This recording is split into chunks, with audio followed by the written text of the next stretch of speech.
Onang seni dunyoga yig'latib dunyoga keltirdi. Yig'lab kelding dunyoga, lekin atrofingdagilar xursand bo'lib kulishdi deydi kelganligingga.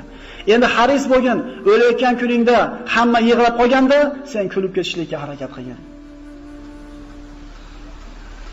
Bunday mulohaza qilib ko'raylik-da. Dunyoga yig'lab keldik hammamiz.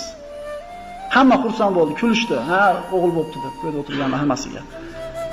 Endi ketayotgan kunda hamma yig'laydi. O'sha kunda kulib ketishlikka harakat qilgan. Dunyoda haris bo'ldik. Boya aytgandek, dunyo 1 soatlik hayot dedik. Ibodat qilsak kulib ketamiz oxiratga inshaalloh. Agar u vatan naryoqda. Musulmonlar vatani jannat.